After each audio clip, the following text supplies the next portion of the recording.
이재명의 사면 초과인데요. 네. 먼저 이 정치부터 네. 일단 이게 흠지 출마 요구가 많은데 네. 할 것 같습니까? 안 하죠. 자기가 어떻게 얻은 그 계양을인데 그 방탄복 그 벗기 싫은 거예요. 지금 방탄복 다른 데 가면 방탄복 벗깁니다. 그 저는 계양을에서도 과연 당선될 수 있을까? 지금 그 생각이에요. 왜 그러냐면은 저는 이 총선 전에 1심 재판이 그 위정교사 넣을 거라고들 이야기하지만 저는 총선 전에 구속될 것 같아요. 구속. 뭐 법조인이니까 저보다 더 잘 아시지만 일단 위정교사가 뭐 실형이 나올 확률이 그동안 보면 한 50% 됐고 그런데 집행유예까지 해서 50%가 되는데 여기 또 그 가족 요소들이 막 있잖아요. 예. 재판이 중요하고 결과도 있고 뭐 대선거에 영향을 미쳤고 그랬기 때문에 가중을 하면은 1심에서 재판 그러니까 집행유예가 아닌 그 실형이 나오면 구속되잖아요. 보통 구속.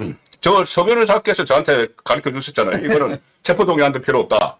그러니까 불체포 특권도 적용이 안 되는 거죠. 예, 판사가 결정을 하니까. 예. 그러면은 자, 이 구속이 되는데 총선 전에 구속이 되는데 그러면은 계양을에서 옥중 출마를 하나?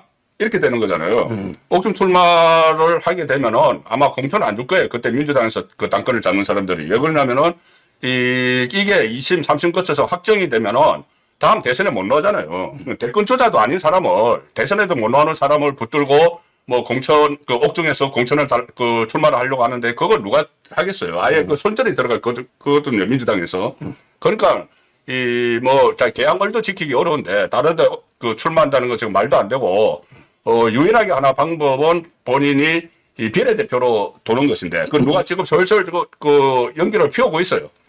계양을도 떨어질 수가 있으니까는 비례대표 가서 한 2번, 만약에 구속 안 되면은 한 2번 정도 이렇게 하고 있는데 일단 뭐 그 본인은 어쨌든 방탄복 조끼를 벗지 않기 위해서 끝까지 이 어쨌든 배지를 달고 물구나무 서서라도 이준석처럼 둘이서 국회에 들어가려고 하겠죠. 지금 이제 그 우리 선배님 말씀은 계양 을독의 당선이 쉽지 않다. 그럼요. 그래서 이게 오히려 배치 달라면 비례로 갈 수도 있다. 네. 이런 말씀이고요. 저도 요즘 이게 방송에서요. 계속 이 험지 나가라고 부추기거든요. 특히 제가 야 안동에 가라는 소리는 안 하겠다. 네. 안동 가면 이게 게임도 안 됩니다.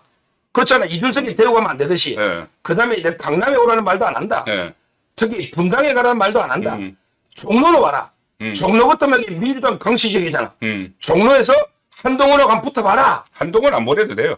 예? 한동훈까지 뭘 거기에다 이재명 최재형으로 충분합니까? 그럼요. 최재형으로. 지금 있는 상태로도. 그러니까 지금 이게 저는 그렇게 방송마다 주장하는데 지금 이게 그러면 험지는 어렵다. 안 가고 특히 안동은 제가 잘 알지 않습니까? 예. 제가 그 취재도 많이 했었는데 그 안동에서 부친이 이재명 대표의 부친이 나올 때 스토리가 제가 너무나 잘 알고 있어요. 예. 예, 그래서 어쨌든 그 안동 그 도리 짓고 때 도망간 거. 예, 한마디로 하면은 이게 담배를 이렇게 해서 수매. 담배 수매해서 가다 내다 팔아서 그 돈을 전부 다 날린 거예요. 그러니까 도박에. 그리고 이제 저기 야반 도전 비슷하게 했는데 그게 소문이 다 퍼져 있습니다. 그리고 지금 안동은 소선거구제로 바뀌고 나서 단 한 번도 지금 국민의힘 계열이 놓친 적이 없어요. 예, 그렇게 되면 거기는 안 되는 이야기고 다른 것도 마찬가지로 뭐 본인에게는 지금 모든 것이 험지에 계양을도 험지예요. 계양을도 험지입니다. 이재명한테 따뜻한 데는 없네요. 없어요. 그 비례대표가 있는데 그 비례대표를 과연 제가 조금 전에 말씀드린 대로 본인이 그 사법 리스크에 빠지면은 누가 그 비례대표도 줄 것인가 지금 그럴 가능성도 거의 지금 낮아지고 있는 상황이죠. 예. 그러면 이제 두 번째 사면 초과 중에 네. 재판요. 네. 요거는 이제 제가 좀 연구를 많이 했어요. 그러시죠. 예. 제가 이제 주장하면 모든 위정 범죄 중에 재질이 가장 안 좋아서 이게 가중 요소가 제일 많은 거예요. 얼마 전에 군수 한 명도 위정 교사했다가 네. 8개월 구속됐습니다. 실형. 예. 실형이 나왔어요. 예. 왜 그러냐면 이게 위정이 5년 이하인데 예. 우리가 이제 기본이 1년 6개월이잖아. 그러면 이게 가중하면 3년까지 되거든요.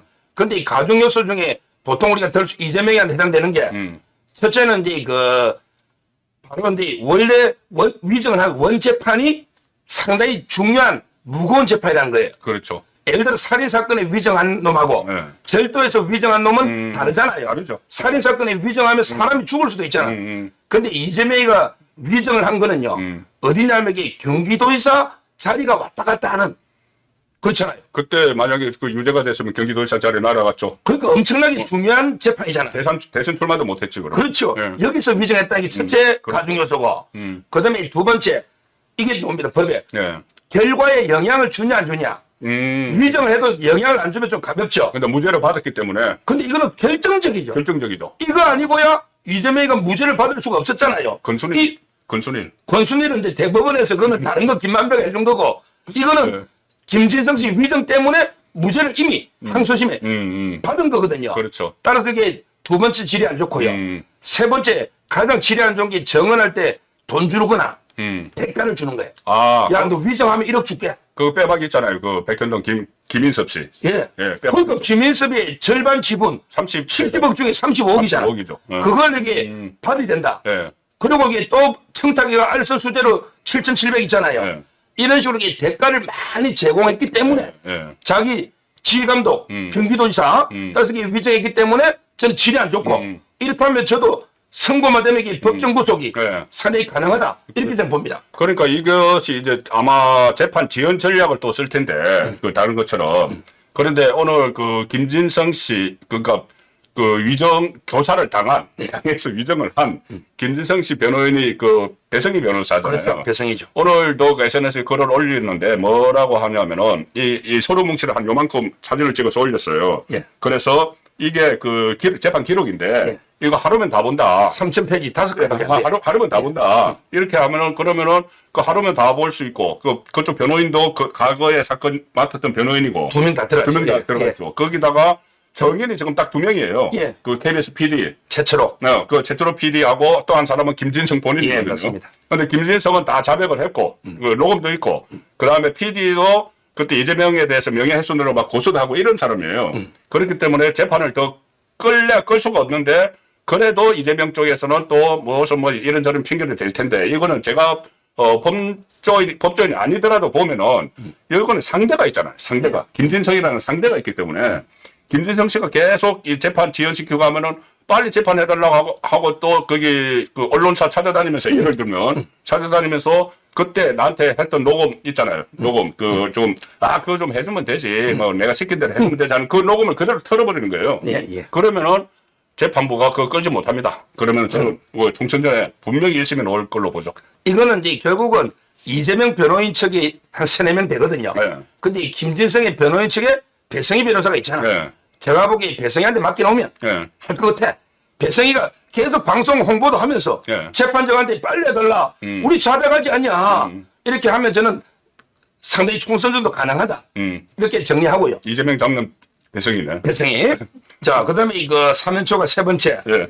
바로 이제 분당인데 예. 오늘 이제 그 원칙과 상식. 예. 그래서 이제 조응천, 그다음에 윤영찬, 예. 이원욱, 김종미 4명이 이제 원칙과 상식을 만들었고요. 이상민 의원에게 오늘 저하고 채널에 같이 방송했거든요. 아, 예. 이상민 의원은 이제 그 자기는 빨리 탈당하겠대. 예. 12월 달에. 예. 그다음에 대기실에서 저하고 이야기할 때는 이준석이한테 절대 안 간대. 방송할 때는 썩 머뭇거리더라고.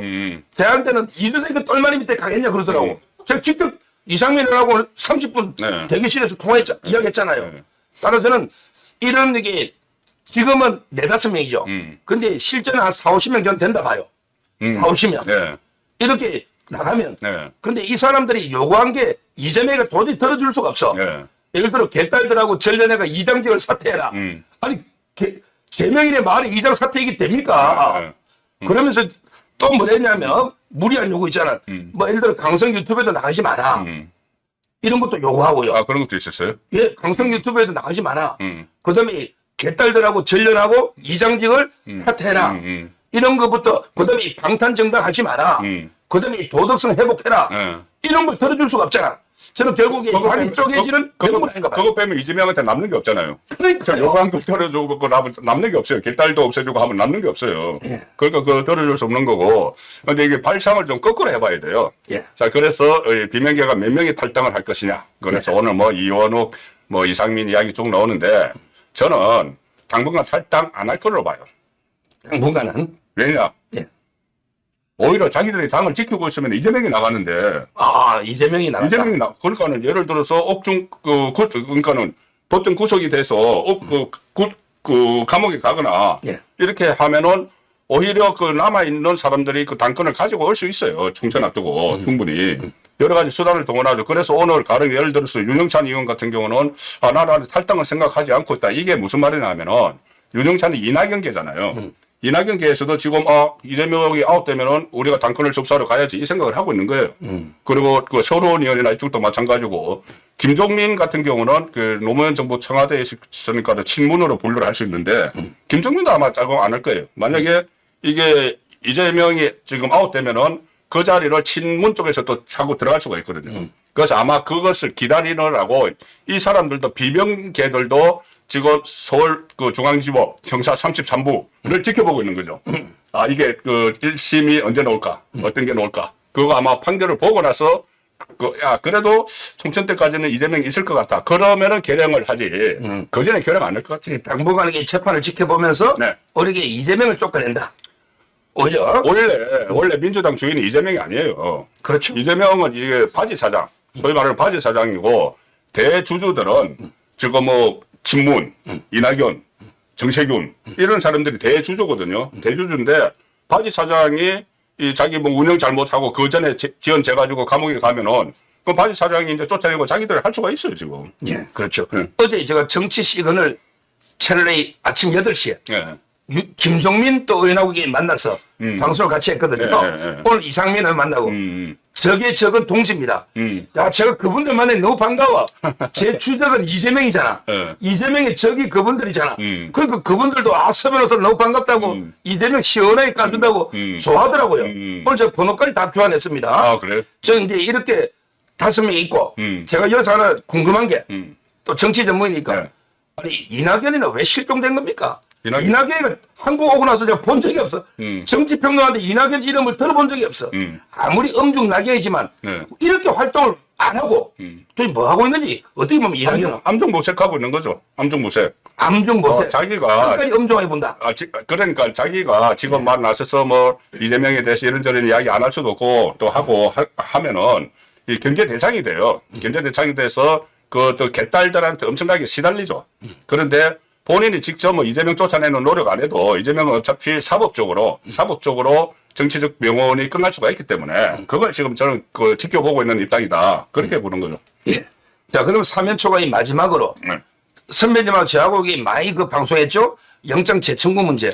예. 오늘요. 오늘 이화영이가 이화영이가 이제 이거 시간을 계속 끌려고 판사 기피 신청했죠. 예. 이게 거의 9일 만에 1심에서 이유 없다. 기피 신청 기각됐잖아. 예. 오늘 이 고등법원에서 또 며칠 만에 오늘 또 기각됐어요. 예. 그러면 이게 대법원 가봤자 예. 저는 이게 바로 기각되면 이화영이 이제 그 재판 선고가 아마 임박했다. 이렇게 보이고요. 상당히 중형이 예상됩니다. 그러면 이화영이가 입을 열 수도 있는 거고 지금 이제 그 수원지검에서 부안 수사 있잖아요. 쌍방울 대북 송금도 거의 이게 수사방에 그렇죠. 부안 수사 되고 있고 그다음에 이 법인카드 조명희 씨 있잖아요. 이분이 워낙 증거를 그대로 갖다 줘버렸잖아. 그리고 이제 그 쪼개기 훈금 이거는 뭐 이미 다 수사 끝났기 때문에 그렇죠. 저는 결국 그 지금 검사들 탄핵한다고 이게 막 민주당이 탄핵 중독을 지금 검사가 7, 8명이에요. 탄핵을 통해 막겠다는 말은 본인들도 야 이정섭이나 수원지검에 영장 또 치겠네. 이걸 못 치게 하려고 탄핵 추진한 거 아닙니까? 그렇죠. 저는 영장제 임박했다 보거든요. 12월 9일. 어떻게 봅니까? 아니 그러니까 지금 검사들이 부글부글 끓고 있었는데 거기다가 기름을 부은 거죠. 부글부글 끓는 데다가 막 기름을 부었어요. 그 검사 탄핵을 한다는 그 자체가 탄핵을 추진하니까 저번에 서 변호사께서도 말씀하셨지만은 일선 그 수사검사들은 완전히 화가 나가지고 그 영장 재청구해야 한다는데 그 검찰 수뇌부무 이원석 총장이나 이쪽에서 좀 신중한 입장이었죠. 그러니 이게 정치적으로 또 영향이 있을 수 있을 텐데 하는데 이걸 그 탄핵을 검사들을 수사하는 검사 특히 그 이정섭 검사를 탄핵을 한다고 하고 직접 수사팀장인데 그리고 이원석 검찰총장까지 탄핵 이야기를 하고 한동훈 법무부 장관 탄핵 카드를 뭐 올렸다 내렸다고 하고 있으니까 그러니까 그 얌전한 이원석 검찰총장이 완전히 뿔이 났었잖아요 그때. 그게 대검 간부 회의를 다 거쳐가지고 저녁에 퇴근길에 작심 발언을 했어요. 작심 발언을 하고 민주당에 뭐 코인 해먹은 사람 심지어 뭐 보좌관 성추행 막 이런 얘기까지 다 하면서 막 내질렀잖아요. 내지르면서 탄핵이 이재명 방어를 위한 탄핵이라는 말을 했어요. 검찰총장이 직접 했습니다. 저는 그 부분이 상당히 중요하다고 보는데 아니 이재명 방어를 위해서 이게 탄핵을 남발을 하면은 우리는 지금까지 이재명이 야당 대표라고 해서 이제 검찰 수뇌부가 야당 대표라고 해서 영장 청구도 좀 이렇게 신중하게 하고 있었는데 이러면 그럴 필요가 없다. 원칙대로 하자. 저는 벌써 떨어졌을 거라고 봐요. 빨리 그 영장 영장. 준비하라. 준비하라. 그래서 아마 12월 9일이 그 정기국회가 끝나니까 그 직후에 그 12월 중순 되면 바로 영장이 청구가 되는데 지금 이 일종의 레이스가 시작된 것 같아요. 위정교사로 1심에 먼저 나오느냐, 위정교사가 아니고 이걸로 먼저 그 대법원으로 구속이 되느냐, 이 두 개 중에서 어느 게 먼저 이루어질지 한번 그것도 지켜봐야 될 필요가 있어요. 결국은 이제 그 결론적으로 이재명의 제가 사면 초과 재판 리스크, 네. 그다음에 이 그 흠지 출마 요구 리스크, 네. 그다음에 이 분당 리스크, 네. 그리고 이제 영장 재청구 네. 했는데 우리 역사 속의 고사성어 사면 초과라는 게 항우하고 유방이 마지막에 이제 이거 해야 전투에서 네. 싸울 때 네. 완전히 사면에서 초나라 노래가 들려서 동요돼가지고 항우가 비참하게 최후를 맞잖아요. 그렇죠. 결국 저는 이재명의 최후가 네. 항우의 최후처럼 비참하게 죽음으로 네. 끝나지 않을까 이런 결론을 내립니다. 그리고 또 특히 제가 주목하는 것은 요새 이 법원이 좀 정신을 차려가는 것 같아요. 법원이. 김명수 체제가 이제 끝나고, 물론 김명수 쪽에 심어놓은 사람들이 있지만, 그래도 이거 잘못하다가는 자기들이 다 덤태기를 쓰겠다 싶은 것이, 그러니까 위정교사를 이제 분리 심리하는 것도 그렇고, 지금, 아마 여기서 영장을 이번에 재청구하면은 서울중앙지법이 아니고 수원지법에서 하잖아요. 수원지법에서 하기 때문에 법원에서도 이번에는 기각 가능성도 거의 없다. 그래서 구속각 이렇게 보는 거죠. 그렇습니다.